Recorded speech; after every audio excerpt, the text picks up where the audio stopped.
black plumes of smoke rose over Lebanese villages on Monday after Israel unleashed its most widespread wave of airstrikes against Hezbollah targets as both sides appeared steeling themselves for all-out war.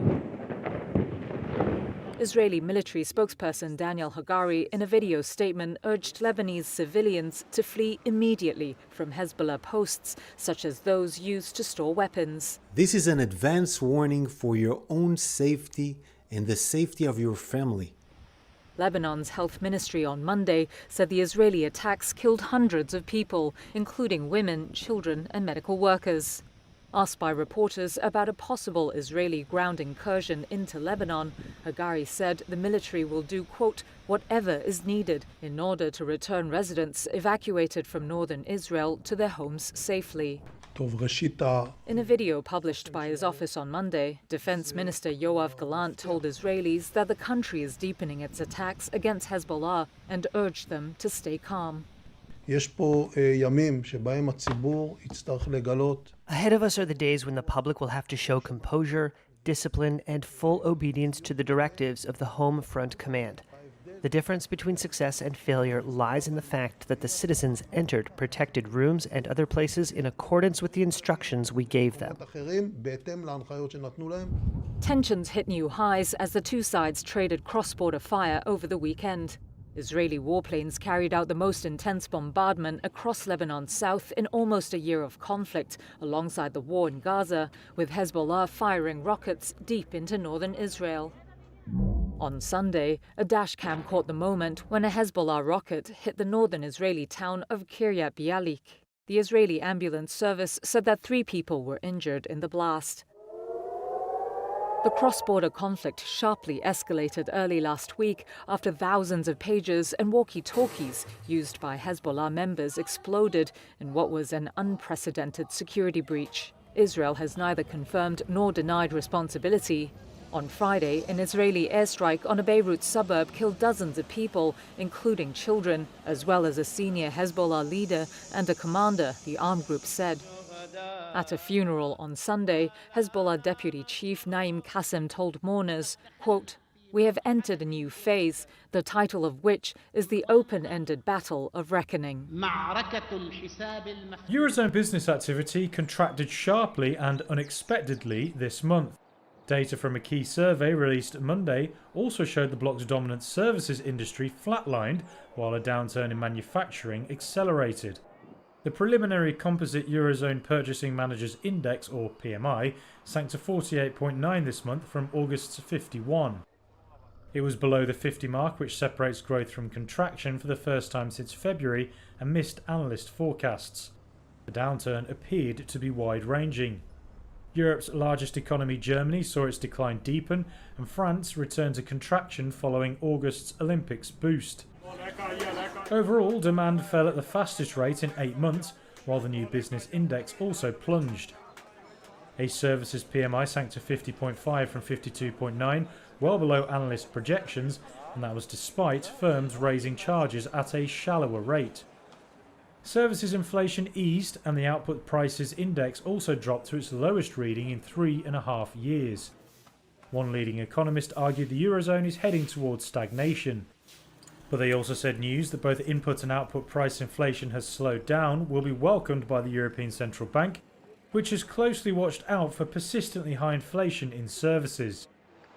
The ECB cut interest rates again in mid-September and signalled a declining path for borrowing costs in the months ahead as inflation slows and economic growth in the Eurozone falters. The PMI covering manufacturing has been sub 50 for more than 2 years, and the trend continued as it dropped to 44.8. Business optimism also weakened, suggesting purchasing managers do not expect an imminent turnaround. Boeing has made what it calls a best and final offer to striking workers. The plane maker on Monday proposed a 30% pay hike over 4 years. It also offered to reinstate a performance bonus and improve retirement benefits. However, the International Association of Machinists and Aerospace Workers declined to even vote on the offer, which is contingent on being approved by Friday. Labour officials said it didn't go far enough and was just an attempt to divide union members. More than 32,000 Boeing workers in Portland and Seattle walked off the job on September 13th in the union's first strike since 2008. They're seeking a 40% pay jump among other changes. Now the stoppage puts Boeing under mounting pressure, threatening to cost it billions of dollars. That has frayed the company's already strained finances and put it at risk of a credit rating downgrade. Boeing has frozen hiring and furloughed thousands of workers in response. It's all just the latest event in a tumultuous year for the company, which began with a mid-air blowout on one of its 737 MAX jets. That incident put renewed scrutiny on its manufacturing quality, crimping its ability to up output of its best-selling planes. Separately Monday, the IAM said thousands of its workers have also walked out at Textron, which makes Cessna business jets. It all comes as North American unions capitalise on tight labour markets to win better deals. In 2023, pilots and auto workers were among those to score big raises. Federal authorities want to charge Ryan Routh, the man accused of hiding with a gun at Donald Trump's Florida golf course, with attempted assassination. If convicted, he could face life in prison. Routh was arrested on September 15th and appeared in court Monday for a hearing. He was handcuffed and shackled at the waist in front of U.S. Magistrate Judge Ryan McCabe. Their prosecutors claimed Routh wrote a letter months earlier referencing an assassination attempt on the Republican presidential candidate and a $150,000 bounty on his life. According to a court filing, several months prior to the incident, Routh dropped a box off at the home of an unidentified civilian witness. It contained a handwritten letter that said, "This was an assassination attempt on Donald Trump, but I failed you. I will offer $150,000 to whomever can complete the job."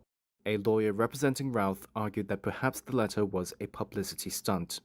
Prosecutors also said Routh's car contained a handwritten list of dates in August, September, and October of places where Trump had appeared or was expected to appear.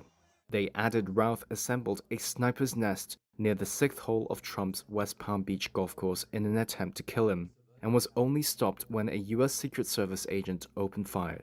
Routh so far has been charged with possession of a firearm as a convicted felon and possession of a firearm with an obliterated serial number. He has not yet entered a plea. After hearing from prosecutors, Judge McCabe ordered Routh to be detained without bond pending trial on the two gun-related charges. Trump, in a statement Monday, called Routh's charges inadequate, labeling them a slap on the wrist against a maniac assassin. The incident in Florida came 2 months after another gunman wounded Trump on the ear during a campaign rally in Butler, Pennsylvania. Sri Lanka's new leftist leader, Anuda Kumara Dissanayake, was sworn in as president on Monday, promising change as the island nation emerges from its worst economic crisis in more than 7 decades. We have a deep understanding that we have got a challenging country. Our politics must be cleaner than this. There is a need for a political culture that people expect. We will commit ourselves to that. The public have a very negative view of politicians and politics. Long led by powerful political families, millions of Sri Lankans voted for the Marxist-leaning parliamentarian. Our main expectation is for the cost of living to reduce and the economic situation of the poor people to improve. Disanayake's first task will be setting up a new cabinet and wooing Parliament, where his party has just 3 of 225 seats, and hoping to pass a budget under the terms of a $2.9 billion bailout from the International Monetary Fund. The country's economy buckled in 2022 under a severe foreign exchange shortage that left it unable to pay for imports of essentials including fuel, medicine and cooking gas. Before Monday's swearing in, Prime Minister Dinesh Gunawardena resigned to make way for the Prime Minister and his new cabinet.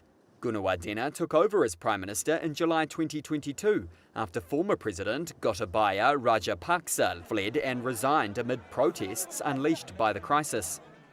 Sri Lanka's sovereign dollar bonds shed 2.88 to 3.28 cents on the dollar in early trade on Monday, to bid between 49.14 and 49.77 cents. Investors worry Dissanayaka's desire to revisit the terms of the country's IMF bailout could delay future disbursements, and that could seek to renegotiate a debt deal with bondholders finalised last week. However, constitutional lawyer Bhavani Fonseca told Reuters with Sri Lanka's economic reliance on international assistance, she doesn't expect the new president to act rashly. So he'll be taking a very pragmatic approach, at least for the next couple of months. How things play out in 2025 and beyond is to be seen, but I think at the most immediate, he's going to take a very practical approach. Tanzanian police arrested 3 opposition leaders and a number of supporters again on Monday. Their party and police said over anti-government protests in the commercial capital Dar es Salaam.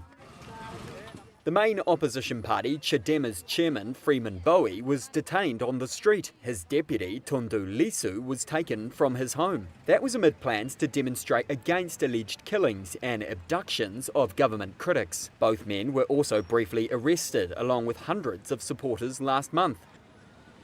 On Monday, Chadema said another senior official and a number of party members were also arrested at their offices in Dar es Salaam. Police also took into custody 3 journalists covering the protests, according to their employers, with no reason given. The police were not immediately available for comment. Rights campaigners say President Samia Suluhu Hassan's government is targeting opponents ahead of local elections in December and a national vote in 2025. Police said in total 14 people were arrested for defying the protest ban. There was no immediate comment from Hassan's government, though it has previously said it defends democracy and does not tolerate brutality.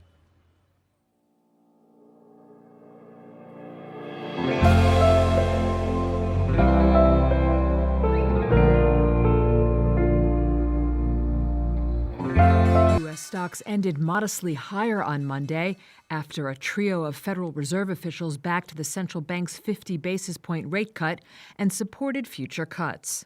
The Dow and Nasdaq closed up marginally, while the S&P 500 gained more than 0.25%. Fed officials Raphael Bostic, Neil Kashkari, and Austin Goolsbee remarked that last week's supersized rate cut served as an acknowledgement that current policy is putting too much pressure on the economy at a time when inflation is receding and risks to the job market are rising. But Shana Orzik-Sissel, founder and CEO of Bonrian Capital Management, said that rising bond yields suggest that investors may now be second-guessing the Fed's bold move. The initial response to the 50 basis point cut was very positive. But the way that bond yields have reacted has suggested that the market doesn't necessarily believe that it was the right decision and that inflation may not be as under control as people think. And so now there's a little bit of fear that we might see inflation rebound as a result of the measure that the Fed made by being more aggressive in the beginning. Traders' bets on the size of a November rate cut appear to be a coin toss between 50 and 25 basis points, according to CME's FedWatch tool. Among rate-sensitive growth stocks, Tesla jumped nearly 5%, while Meta Platforms rose 0.5% after Citigroup lifted its price target on the stock. Shares of Apple and Google parent Alphabet ended lower. Other movers included Intel, up 3% after a media report said Apollo Global Management offered to make an investment of as much as $5 billion in the chipmaker. And General Motors slipped 1.7% after Bernstein downgraded the carmaker stock to market perform from outperform. Volkswagen's CEO wants labour unions to show how to cut costs and close a gap with competitors in coming crunch talks. Europe's top carmaker cancelled long-standing job security schemes earlier this month. VW also said it was considering shutting plants in its home market for the first time, which led to a clash with unions who have pledged strong resistance. And what could be a sign of how tense the situation has turned, talks about a new wage agreement and future budgets are set to start a month ahead of schedule on Wednesday. Unions have ruled out plant closures, but it leaves the question of where savings will come from without job cuts. VW Group Chief Executive Oliver Blumer said he expects to see significant movement in order to make progress on the cost side. He further said costs at VW were too high compared to international competition and argued labour costs in Germany were twice the European level. Blumer said the aim was to get a broad deal on investments and labour agreements this year. Car makers and suppliers are due to hold a virtual meeting with German Economy Minister Robert Habeck on Monday regarding the health of the auto industry. It follows mounting trouble for the country's car makers. Both BMW and Mercedes-Benz warned on profit in recent weeks as a result of a weakening Chinese car market.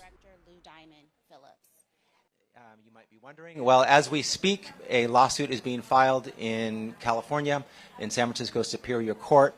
We are suing ExxonMobil for a decades-long campaign of deception in which they perpetuated the lie, the myth, that recycling of plastics, including single-use plastics, is sustainable, is good for the environment. And this case is first of its kind in the nation, holding ExxonMobil, the largest producer of the raw materials that become our plastic products that we use in our daily lives, accountable for their lies, for their sham solutions, for manipulating the public, for lying to consumers. We don't believe our corporations should lie to us.